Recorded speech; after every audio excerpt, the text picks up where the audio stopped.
अस्सलामुअलैकुम दोस्तों, मेरे ख्याल आप सब खैरियत से होंगे। आज जिस टॉपिक पर आप दोस्तों के साथ बात करना है वो बहुत इंतहाई ज़रूरी है। आप दोस्त वीडियो पूरा देखें और दोस्तों के साथ भी शेयर करें। देखिए दोस्तों, 24 से पहले जिन बाइयों के हुरूब लगे हैं वो तो कानून के मुताबिक बाज़ दोस्तों ने नकल कफ़ाले करके उनको ख़त्म कर दिया है और अभी तक बाज़ ख़त्म भी कर रहे हैं और आप दोस्तों से रिक्वेस्ट भी है कि कर लें। अब 24 के बाद अगर किसी बाई का इनक़िता अनिल अमल लग गया और इनक़िता अनिल अमल के बाद न वो खुर्ज निहाई पे गया न उसने दूसरे जगह पर ट्रांसफ़र की, तो उसको उस सूरत में क्या हुरूब दोबारा शो होगा या नहीं होगा और क्या वो दोबारा फिर ख़त्म होगा या नहीं होगा, ये इंतहाई इम्पोर्टेंट सवाल है।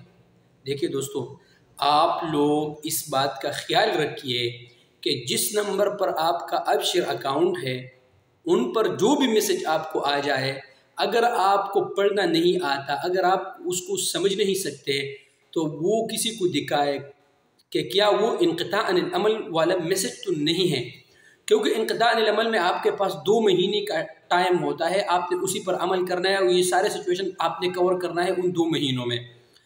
तो बाज़ दोस्त इस तरह होते हैं कि उनको पता ही नहीं चल जाता है, तो अपना अबशर वाला जो नंबर होता है वो हमेशा ऑन रख लिया करें। अगर इसी इसना में आपका इनक़िता अनिल अमल लग गया और फिर आप ना पाकिस्तान चले गए और यहाँ ही रह गए, तो फिर आपका हुरूब ही शू होगा और फिर वो ख़त्म नहीं होगा। ठीक है, तो इन बातों का आप लोग ख्याल रखें ताकि आप लोग परेशानियों से बच सके।